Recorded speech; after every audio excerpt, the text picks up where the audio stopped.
अस्सलाम वालेकुम। आज हम लोग नर्सिंग स्किल कर लेंगे लंबर पंचर।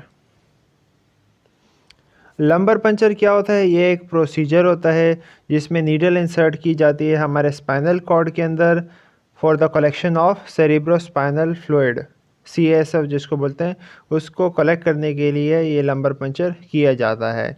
और इसके दूसरे नाम कौन से हैं? स्पाइनल टैब इसको कहते हैं, स्पाइनल पंचर या थीकल पंचर या रेंक्योसेंथेसिस।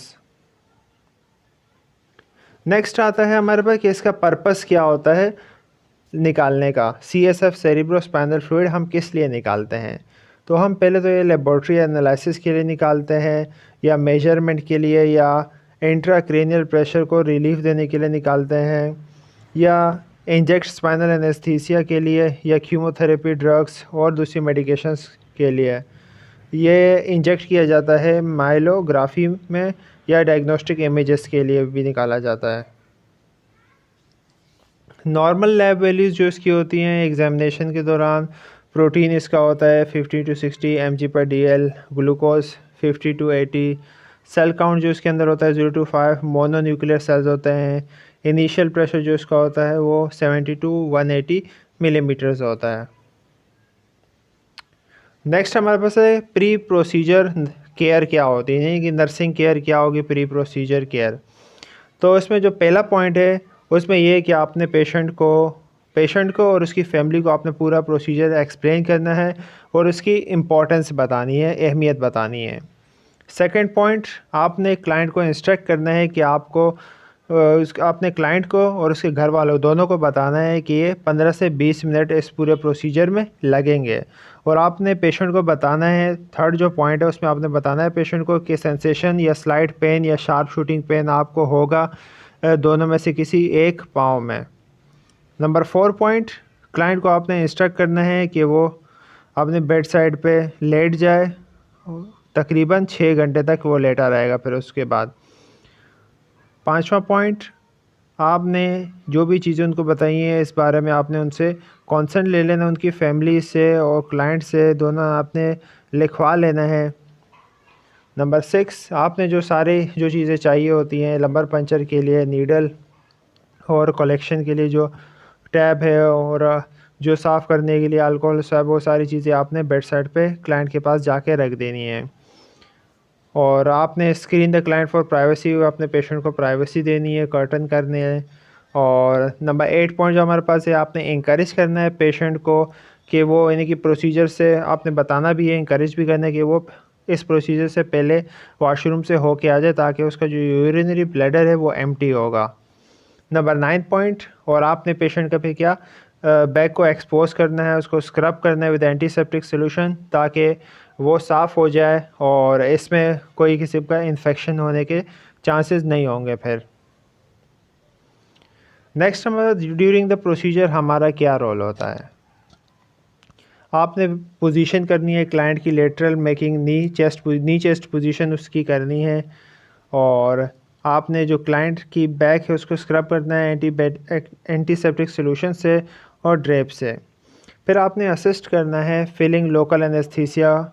जो लोकल एनेस्थीसिया इसलिए दिया जाता है ताकि वो जो लंबर रीजन है उसको नम किया जा सके, सुन किया जा सके, ताकि पेशेंट को कम से कम पेन हो, क्योंकि जब भी ये प्रोसीजर किया जाता है लंबर पंचर, इसमें ज़्यादा पेन होता है, इसीलिए एनेस्थीसिया दिया जाता है।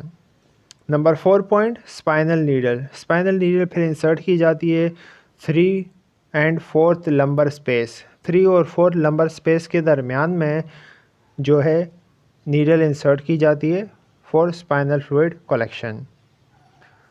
उसके बाद नंबर 5 पॉइंट हमारे पास है, जो इनर नीडल है वो रिमूव कर दी जाती है और उसमें से फिर क्या फ्लूइड को ड्रेन किया जाता है। ड्रेनिंग एक बॉक्स आता है या छोटी सी वो बॉक्स आता है, उसके अंदर किया जाता है।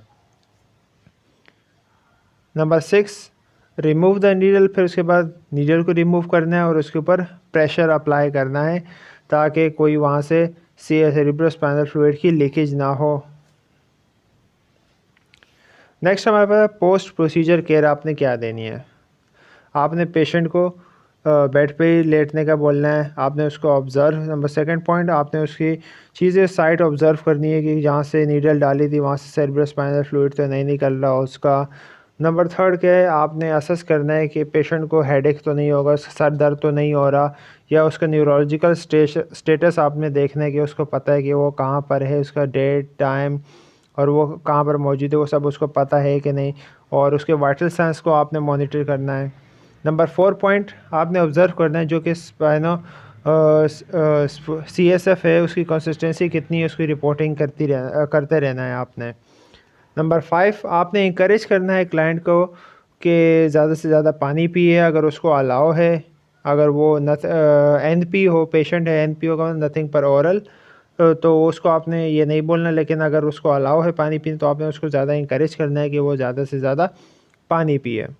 नंबर 6 पे आता है एडमिनिस्टर एनाल्जेसिक, आपने उसको एनाल्जेसिक देनी है पेन के लिए, क्योंकि उसका अगर हेडेक हो रहा होगा तो ज़ाहिर है उसको मसले मसाइल ज़्यादा होंगे, इस वजह से आपने उसको एनाल्जेसिक देनी है।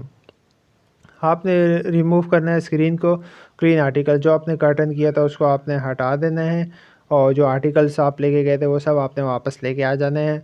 और जो 8वां पॉइंट ये है कि डॉक्यूमेंट आपने फिर डॉक्यूमेंटेशन करनी है, ये प्रोसीजर आपने किया था किस डेट पे, टाइम पे, या कोई कंप्लेंट थी ड्यूरिंग एंड आफ्टर प्रोसीजर, तो वो सारी चीज़ें आपने डॉक्यूमेंट कर देनी है, क्योंकि डॉक्यूमेंटेशन बहुत इंपॉर्टेंट है, क्योंकि एज अ प्रूफ भी होता है कि हमने डॉक्यूमेंट किया है, तो कोई हमारे पे शक भी नहीं कर सकता फिर, या कोई इल्ज़ाम नहीं, गलत इल्ज़ाम हमारे पे नहीं लगा सकता।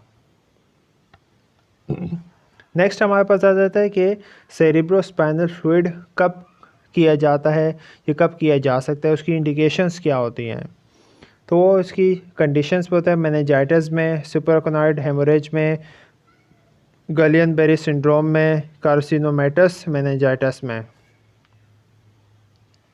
कॉन्ट्राइंडिकेशन कि किन सूरतों में आपने ये प्रोसीजर परफॉर्म नहीं करना है, ये इसमें बताया गया, जिसमें पहला पॉइंट ये है कि पॉसिबल रेस्ट इंट्राक्रैनियल प्रेशर अगर उसका बढ़ा हुआ है तो आपने नहीं करना, क्योंकि फिर सेरेब्रल हर्निएशन होने के चांसेस होते हैं। सेकंड, अगर उसको थ्रोम्बोसाइटोपिनिया है या अदर ब्लीडिंग डायस्थेसिस है इंक्लूडिंग ऑनगोइंग एंटीकोगुलेंट थेरेपी अगर उसकी चल रही है, तो भी आपने सेरेब्रोस्पाइनल फ्लूइड उसका कलेक्ट नहीं करना है। या सस्पेक्टेड स्पाइनल एपिड्यूरल थेरेपी अगर उसकी चल रही है, तब भी आपने ये प्रोसीजर नहीं करना है। Thank you, hope you like it.